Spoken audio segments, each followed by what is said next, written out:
Hello students, इस video में हम टाइम एंड टेंस को कवर करेंगे। हम देखेंगे इस वीडियो में कि टाइम एंड टेंस क्या होता है। कुछ विद्यार्थियों की मांग थी इस लॉकडाउन में कि सर टाइम एंड टेंस पर वीडियो बना दीजिए, तो मैं कोशिश किया हूँ कि आपको टाइम एंड टेंस समझा सकूँ। What is time? Time is the study of the perception of reality, यानी वास्तविकता के बोध का अध्ययन समय कहलाता है।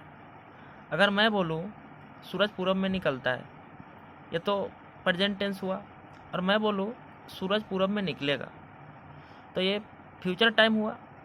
पर अगर इसको हम इंग्लिश करें तो ये प्रेजेंट टेंस पर ही बनेगा, भले ही फ्यूचर टाइम है, क्योंकि ये वास्तविकता, ये सत्य बात है कि सूरज पूरब में ही निकलता है।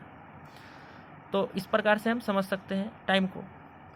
और उदाहरण देखें तो मैं अगर बोलूँ मैं प्रत्येक रविवार को क्रिकेट खेलता हूँ, I play cricket on every या ईच संडे, अगर मैं बोलूँ तो उसमें देखा जाए तो पिछले रविवार को भी मैं क्रिकेट खेला था और आगे आने वाला रविवार को भी क्रिकेट खेलूँगा।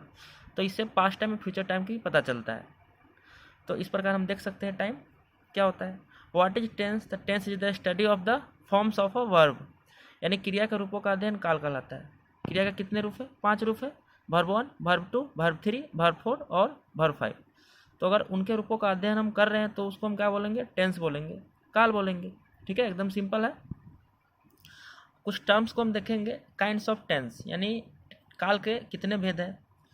तो मुख्यतः सबको पता है present tense, past tense and future tense होता है, यानी वर्तमान काल, भूतकाल और भविष्यत काल होता है। ठीक है, और सब काइंड्स देखें या सब टाइप्स अगर हम देखें टेंस का, तो काल के जो उपभेद है वो है इंडेफिनिट या सिंपल, यानी अगर प्रेजेंट जोड़ देंगे तो सिंपल प्रेजेंट या प्रेजेंट इंडेफिनिट टेंस हो जाएगा, यानी इसका होगा हिंदी अनिश्चित या सामान्य। ठीक है, अगर इंडेफिनिट या सिंपल कोई टेंस है तो उसमें टाइम का पता नहीं चलता है कि किस समय कोई कार्य व्यापार समाप्त हुआ या पूरा हुआ।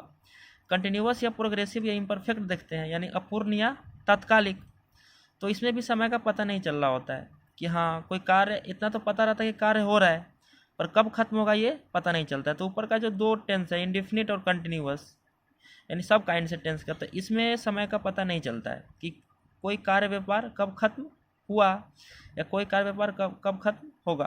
ठीक है, परफेक्ट जो होता है, तो परफेक्ट का हिंदी क्या होता है? पूर्ण। तो इसमें आके समय का पता चलता है कि कोई कार्य व्यापार इसमें समाप्त हो गया रहता है या संपन्न हो गया रहता है, तो इसमें हमको टाइम का पता चलता है। परफेक्ट कंटिन्यूअस या परफेक्ट प्रोग्रेसिव या परफेक्ट इम्परफेक्ट अगर हम देखें तो इसमें इसका हिंदी क्या होगा? पूर्णापूर्ण या पूर्णपूर्ण या पूर्ण तात्कालिक।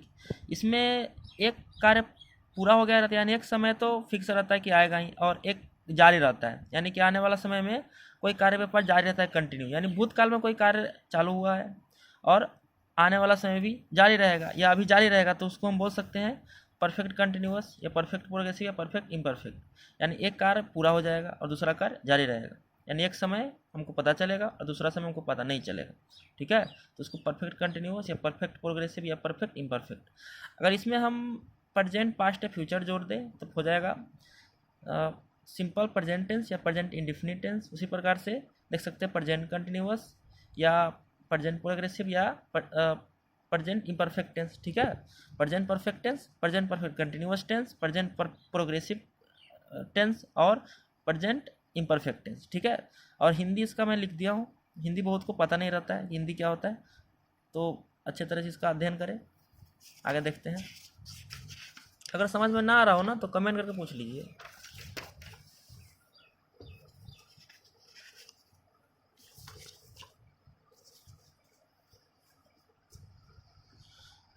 सब काइंड्स ऑफ प्रेजेंट टेंस, वर्तमान काल का जो उपभेद है, सिंपल प्रेजेंट या प्रेजेंट इंडेफिनिट टेंस, यानी सामान्य वर्तमान काल या अनिश्चित वर्तमान काल, प्रेजेंट कंटिन्यूअस टेंस या प्रेजेंट इम्परफेक्ट टेंस, अपूर्ण वर्तमान काल या तात्कालिक वर्तमान काल, प्रेजेंट परफेक्ट टेंस यानी पूर्ण वर्तमान काल, प्रेजेंट परफेक्ट कंटिन्यूअस टेंस या प्रेजेंट परफेक्ट प्रोग्रेसिव टेंस या प्रेजेंट परफेक्ट इम्परफेक्ट टेंस, यानी पूर्णापूर्ण वर्तमान काल या पूर्ण अपूर्ण वर्तमान काल या पूर्ण तात्कालिक वर्तमान काल, इसका हिंदी होता है।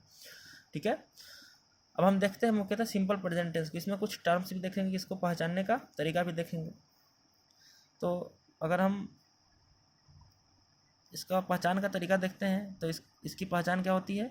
जिस हिंदी वाक्य की क्रिया के अंत में ता हूँ, ती हूँ, ते हैं, ता है, ती है, ते हो, ती हो रहे और उस वाक्य से नैसर्गिक सत्य यानी जो ग्लोबल ट्रूथ है या नेचुरल जो ट्रूथ है वो हमको पता चलेगा, सिद्धांत हमको पता चलेगा, ठीक है।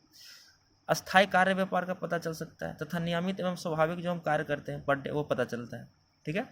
एक और बात, क्रिया की इसमें बात पता चल रही है। तो क्रिया क्या होती है, तो जिस शब्द के अंत में ना रहे नॉर्मली और उससे कोई कार्य व्यापार होने का बोध हो तो उसको हम क्या बोलते हैं, क्रिया। जैसे खाना, उठना, जाना, बैठना, हंसना, रोना, धोना, नाना के अंत में भी ना है पर नाना क्रिया नहीं है, नाना संज्ञा है, ठीक है। तो इस प्रकार से हम क्रिया को पहचान सकते हैं। तो क्रिया के अंत में अगर ता हूँ, ती हूँ, ते हैं, ता है, ती है, ते हो, ती हो रहे, तो हम उसको बोल सकते हैं वो सिंपल प्रेजेंट टेंस में वाक्य है, ठीक है। तो उसका इंग्लिश का जो स्ट्रक्चर होगा कि इंग्लिश में अगर हम उसको बनाने जाएंगे तो क्या होगा, देखिए स्ट्रक्चर्स हो जाएगा अफर्मेटिव या असर्टिव सेंटेंस यानी subject plus verb one, verb का पहला रूप या वर्ब का पांचवा रूप, वर्ब 5 प्लस ऑब्जेक्ट, ठीक है। दोनों में से कोई एक हम यूज करेंगे, वो रूल्स के हिसाब से होता है, ठीक है। कौन कहाँ यूज करना है वो आगे बताएंगे। निगेटिव सेंटेंस होता है सब्जेक्ट प्लस डू या does plus not plus verb one plus object. Verb one यानी क्रिया का पहला रूप, ठीक है। और एस का मतलब सबको पता है, सब्जेक्ट मतलब कर्ता, वी मतलब क्रिया यानी वर्ब, और ऑब्जेक्ट मतलब कर्म। वर्ब 5 को अगर हम बनाए तो वर्ब वन में एस या एस जोड़ देते हैं तो वर्ब 5 बन जाता है, ठीक है। यानी कि जो रूट वर्ब है उसमें अगर हम एस या एस जोड़ते हैं तो क्या हो जाता है, वर्ब 5। डू प्लस नॉट को हम संक्षिप्त रूप में क्या बोल सकते हैं, डोंट, या डज प्लस नॉट को हम संक्षिप्त रूप में क्या बोल सकते हैं, डजंट, ठीक है। और निगेटिव के बाद इंट्रोगेटिव सेंटेंस से जाता है, ठीक है। तो इंट्रोगेटिव सेंटेंस में हम दो को भाग कर देते हैं, एफटीआई यानी कि फर्स्ट टाइप इंट्रोगेटिव, डू या does plus subject plus verb one plus object, और अंत में क्वेश्चन मार्क निश्चित रूप से रहेगा। निगेटिव इंट्रोगेटिव सेंटेंस है यानी फर्स्ट टाइप इंट्रोगेटिव देखिए तो डू या does plus subject plus not plus verb one plus object, question mark रहेगा अंत में, ठीक है। डब्ल्यू एच क्वेश्चन देखते हैं, इसको हम बोलते हैं सेकेंड टाइप इंट्रोगेटिव, तो डब्ल्यू एच वर्ड हो जाएगा, या जिसको हम क्यू डब्ल्यू बोलते हैं, क्यू डब्ल्यू को क्या बोलते हैं हम, क्वेश्चन वर्ड्स यानी कि प्रश्नात्मक शब्द, जैसे क्या, क्यों, कैसे, कहाँ, ये सब, ठीक है। तो क्यू डब्ल्यू प्लस डू या does plus subject plus verb one plus object, ठीक है। और निगेटिव डब्ल्यू एच क्वेश्चन देखें तो एस टी आई एन यानी second type intro negative, Q W यानी कि W H words plus do या does plus subject plus not plus verb one plus object, question mark रहेगा। तो ये तो हो गया बेसिक स्ट्रक्चर्स, ठीक है। आगे देखते हैं, कुछ स्मरणीय तथ्य इसमें, वो ये है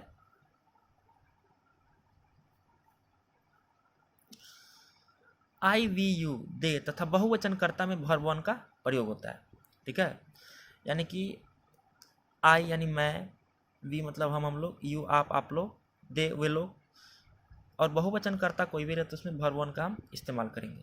ही, सी, इट या नाम रहे यानी थर्ड पर्सन एक वचनकर्ता में वर्ब 5 का प्रयोग होता है, ठीक है। याद रखें, बहुत इंपॉर्टेंट है, ही, सी, इट या नाम रहे यानी कि थर्ड पर्सन एक वचनकर्ता में किसका प्रयोग होगा, तो वर्ब 5 का प्रयोग होगा, ठीक है। आगे देख लेते हैं, आई वी यू दे तथा बहुवचनकर्ता में डू का प्रयोग होता है। यानी जहाँ पर वर्ब वन रहेगा ना असर्टिव या अफर्मेटिव सेंटेंस में, तो वहाँ पर आगे हम बाकी 5 में हम क्या लगा सकते हैं, डू लगा सकते हैं, ठीक है। यानी आई वी यू दे तथा बहुवचनकर्ता में डू का प्रयोग होता है। बहुवचनकर्ता का मतलब हुआ एक से अधिक कर्ता, यानी राम और श्याम बहुवचन हो गया, ठीक है। हम लोग हो गए बहुवचन हो गए। ही, सी, इट नेम रहे तो उसमें डज का प्रयोग होगा। यहाँ की जहाँ भी वर्ब 5 का प्रयोग होता है ना अफर्मेटिव में, वहाँ हम बाकी अदर जो 5 बचता है उसमें हम डज का प्रयोग कर सकते हैं, ठीक है। और F T I plus F T I N दोनों मिलाकर क्या होता है, इंट्रोगेटिव सेंटेंस। हम बता चुके हैं first type interrogative plus first type interrogative, इसको हम बोलते हैं interrogative sentence. S T I plus S T I N मिलाकर क्या बनता है, डब्ल्यू एच क्वेश्चन, यानी second type interrogative plus second type interrogative, ठीक है। क्यू डब्ल्यू का वचन क्या, क्यू डब्ल्यू का मतलब क्या होता है, डब्ल्यू एच वर्ड्स यानी क्वेश्चन वर्ड्स। क्यू डब्ल्यू को शॉर्ट में क्या बोलते हैं, लॉन्ग में क्या बोलते हैं, क्वेश्चन वर्ड्स यानी प्रश्नात्मक शब्द, ठीक है। और कुछ प्रश्नात्मक शब्द ऐसे जैसे क्या, क्यों, कैसे, कहाँ, ये सब है। एग्जाम्पल में देख सकते हैं, सूरज पूरब में उगता है, अफर्मेटिव है। तो the sun rise in the east, ठीक है। यहाँ पर दी बोलाएगा, द नहीं, क्योंकि यहाँ पर जो ई का जो उच्चारण होता है ना वो स्वर ध्वनि है, इसीलिए इसको हम दी बोलेंगे, the sun rise in the east, ठीक है। अब यहाँ पर वर्ब 5 का इस्तेमाल हुआ है क्योंकि सूरज क्या है, थर्ड पर्सन एक वचन करता है, ठीक है, तो इसीलिए द सन के साथ वर्ब 5 का इस्तेमाल किए। रूट वर्ब राइज होता है, इसमें एस लगा दिया तो राइज हो गया, ठीक है। सब्जेक्ट ये द सन हो गया और राइज क्या, वर्ब 1, इसमें ऑब्जेक्ट नहीं है। इन द ईस्ट क्या, इन क्या प्रीपोजिशन है, द ईस्ट क्या दिशा है। तो निगेटिव इसमें हमको पता है कि वर्ब 5 लगा हुआ है, निगेटिव में डज लग जाएगा। कर्ता के बाद हम डज का प्रयोग करेंगे, the sun does not rise in the east, ठीक है। क्या सूरज पूरब में उगता है, तो does the sun rise in the east. क्या सूरज पूरब में नहीं उगता है, does the sun not rise in the east, ठीक है। सूरज पूरब में कहाँ उगता है, where does the sun rise in the east. सूरज पूरब में कहाँ नहीं उगता है, where does the sun not rise in the east, ठीक है। इस प्रकार से इसको हम बना सकते हैं। वेयर क्या है, क्यू डब्ल्यू यानी डब्ल्यू एच वर्ड है। डब्ल्यू एच वर्ड के बाद हमको पता है डू या डज आता है, फिर करता आता है, फिर वर्ब 1, ठीक है। तो इस प्रकार से हम इसको अच्छी तरह समझ सकते हैं। याद रखें, असर्टिव यानी अफर्मेटिव सेंटेंस सकारात्मक वाक्य, निगेटिव यानी कि नकारात्मक वाक्य। एफटीआई का फुल फॉर्म यहाँ पर लिख दिया हूँ, जिसको हिंदी में क्या बोलते हैं, प्रश्नवाचक वाक्य। एफटीआईएन यानी कि नकारात्मक प्रश्नवाचक वाक्य। एसटीआई का मतलब होगा प्रश्नबोधक वाक्य, और एसटीआईएन का मतलब क्या होगा, नकारात्मक प्रश्नबोधक वाक्य। फुल फॉर्म मैं पहले ही बता चुका हूँ बोलकर, ठीक है, तो इसको अच्छे से नोट कर लेना। नकारात्मक प्रश्नबोधक वाक्य सेकेंड टाइप इंटरोगेटिव होता है, ठीक है। इसको इन दोनों को क्या बोलते हैं, WH क्वेश्चन बोलते हैं, इस दोनों को क्या बोलते हैं, इंटरोगेटिव सेंटेंस बोलते हैं, ठीक है। असर्टिव या अफर्मेटिव एक ही बात होता है, सब्जेक्ट कर्ता वर्ब क्रिया और ऑब्जेक्ट कर्म, ये सबको पता है, ठीक है, पहले बता चुका हूँ। तो इस प्रकार से हम सिंपल प्रेजेंट टेंस को अच्छी तरह पढ़ सकते हैं। अगर समझ में ना आ रहा हो तो कमेंट कर पूछ लीजिए।